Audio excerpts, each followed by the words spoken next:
इस चीज के सामने आप पढ़ते हैं, कम से कम उसे जानने की कोशिश करिए।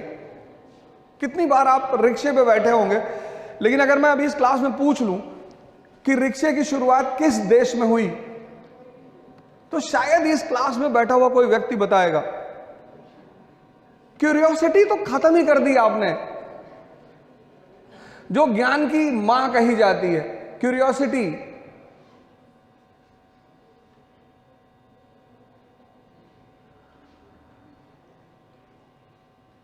नहीं, इतना शांत होने की भी कोई जरूरत नहीं है, ऐसी भी कोई बड़ी बात नहीं है, छोटी छोटी बात।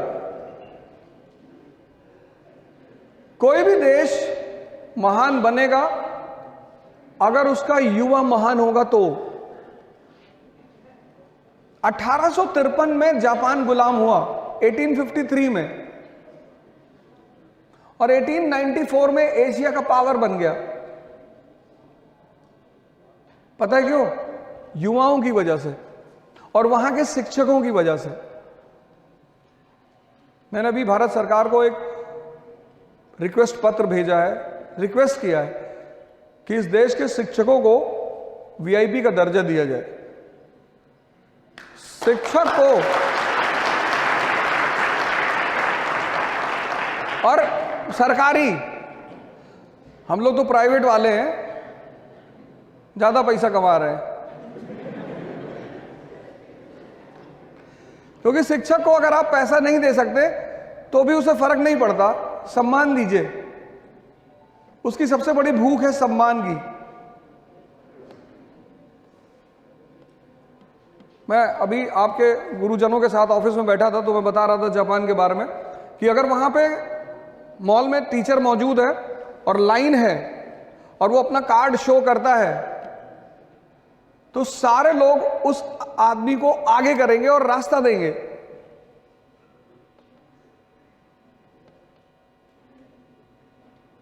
शिक्षक के साथ ये बहुत बड़ी बात, नहीं तो चाणक्य इतने बड़े साम्राज्य निर्माता कभी नहीं बन पाते।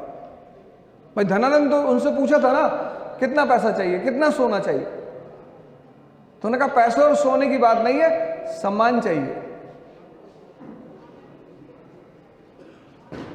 ये पहली रिक्वेस्ट आज आप जितने लोग इस सेमिनार में मौजूद हैं, उन सबसे ये पहला रिक्वेस्ट है कि आप अपने इस आंख को खोलने की कोशिश करें। यूक्रेन और रशिया का वॉर चल रहा है, हो सकता है वो युद्ध बहुत घातक हो जाए। कभी कभी खबरें आती हैं कि रशिया न्यूक्लियर बॉम्ब मार देगा, ये कर देगा। कभी लगता है कि ये युद्ध कहीं तीसरे विश्व युद्ध में ना परिवर्तित हो जाए।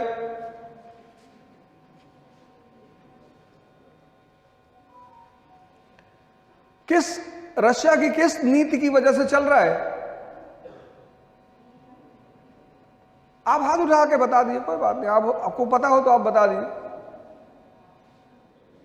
नहीं, मैंने ये पूछा कि रशिया की कौन सी पॉलिसी है जिसकी वजह से ये युद्ध चल रहा है, ऐसी कौन सी नीति है उनकी? 17वीं शताब्दी में बनाई थी उन्होंने, 17th सेंचुरी में, तब से आज तक चल रही है। और उस पॉलिसी के बिना रशिया सरवाइव ही नहीं कर सकता। मतलब रशिया को अगर जिंदा रहना है, जैसे हमारे लिए हिमालय इंपॉर्टेंट है, वो हमारे नेचुरल फ्रंटियर हैं। अगर हिमालय हमारे हाथ से निकल जाएं तो हमारे लिए बहुत खतरा, बहुत बड़ा खतरा पैदा हो जाए। तो ऐसे रशिया की कौन सी पॉलिसी है जिसकी वजह से उसे यूक्रेन से लड़ना ही पड़ रहा है? और वो पॉलिसी आई थी 17th सेंचुरी में। वहीं से रशिया के आधुनिक इतिहास की शुरुआत होती है, और ये चीज लगभग हर समाचार पत्र में डिस्कस हुई। तो दूसरा रिक्वेस्ट मेरा आपसे यह है, किसी भी देश में डेमोक्रेसी तभी सफल होती है जब उस देश का 80% नागरिक जिंदा होता है। ना कोई पार्टी बुरी होती है, ना कोई नेता बुरा होता है, होता ही नहीं। और भारत जैसे देश में, जहां का राजा कौन? आप। We the people of India solemnly resolve. दूसरा मेरा रिक्वेस्ट, पहला रिक्वेस्ट यह है कि आप अपने दिमाग को जिंदा करिए, वो आंसर सही था कि पहला जो एफिलिएशन था वो बॉम्बे से था, पहला एफिलिएशन इस कॉलेज का बॉम्बे से था, दूसरा हुआ इलाहाबाद से। वो आंसर सही था। उस पॉलिसी का नाम है warm water policy. Warm water, warm, गर्म जल नीति। एक्चुअली रूस को अपने अस्तित्व को बचाए रखने के लिए दो सागरों पे कब्जा रखना पड़ेगा, एक बाल्टिक पे, एक ब्लैक पे। बाल्टिक उसका दरवाजा है यूरोप में जाने के लिए, और ब्लैक उसका दरवाजा है सिल्क रूट पे आने के लिए एशिया में। क्रीमिया जो है वो उसका ऑइसोफेगस है, फूड पाइप। अगर किसी मनुष्य की फूड पाइप निकाल ली जाए तो क्या वो जिंदा रहेगा? नहीं। तो अगर क्रीमिया रशिया से ले लिया जाएगा तो रशिया खत्म। कैसे? फूड पाइप कैसे? उसका सारा ऑयल, नेचुरल गैस सारा उसी रास्ते से निकलता है। दूसरा मेरा आपसे रिक्वेस्ट यह है कि आप सभी लोग प्लीज न्यूज़पेपर पढ़ना शुरू करें। और सिर्फ पढ़ना नहीं, इतना बड़ा कॉलेज है, आप इतने सारे स्टूडेंट्स हैं, न्यूज़पेपर पढ़ने का एक सबसे अच्छा तरीका, आप जब कभी, आप में से बहुत सारे लोग आईएएस की तैयारी करने आएंगे या हो सकता कर ही रहे हो, आईएएस वो बनेगा अब जिसका न्यूज़पेपर पर कमांड होगा।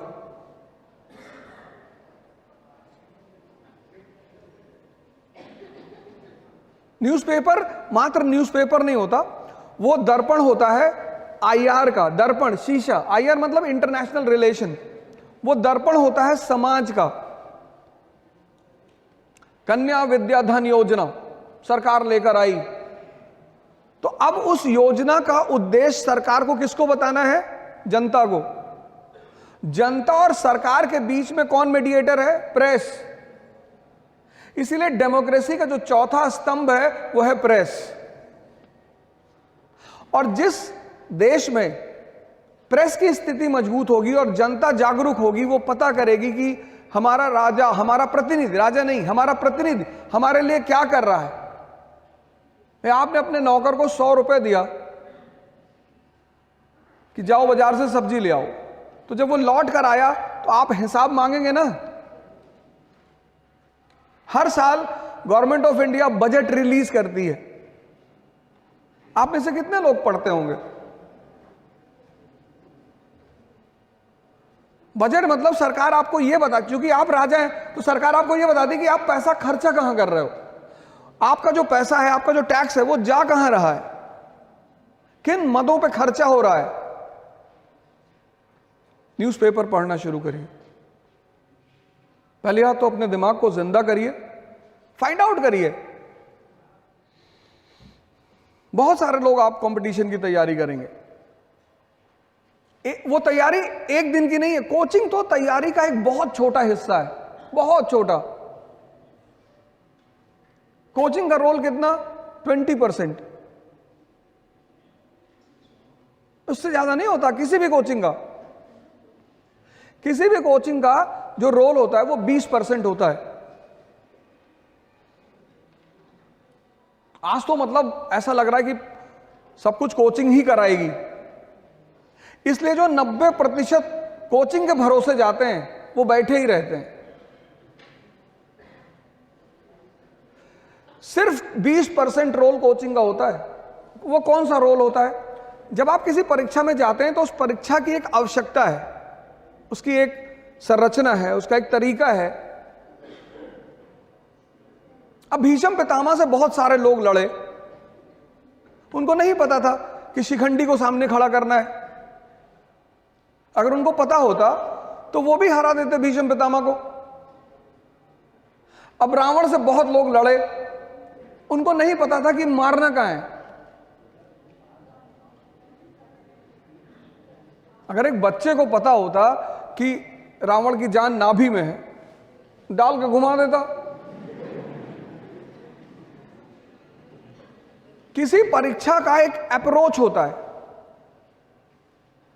आईएएस में प्रीलिम्स क्या है, मेंस क्या है, इंटरव्यू क्या है। कोचिंग आपको इस पैरामीटर पे पढ़ाती है, बस पहला काम ये करती है। दूसरा जो सबसे बड़ा काम करती है, जो उसका सबसे इंपॉर्टेंट काम है, वो है आपको एक साल डिसिप्लिन में रख के तैयारी कराती।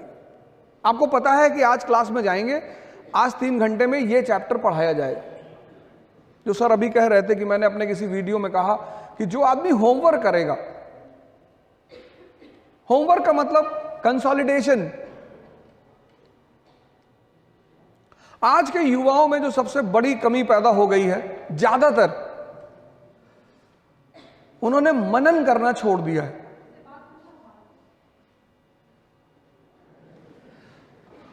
मनन और अध्ययन मनन के बिना निरर्थक है।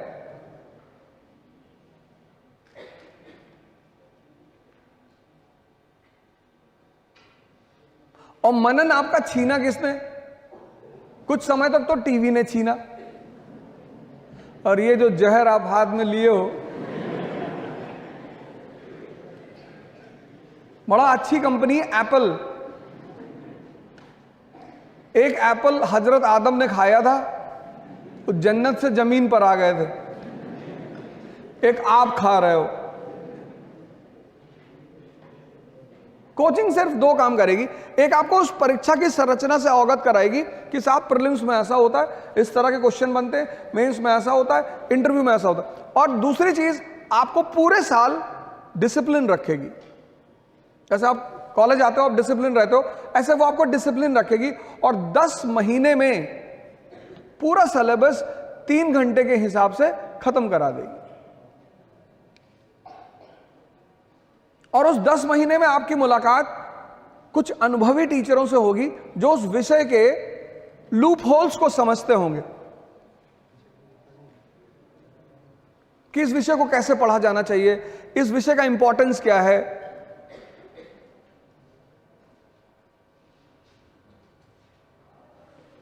न्यूज़पेपर पढ़ना शुरू करिए।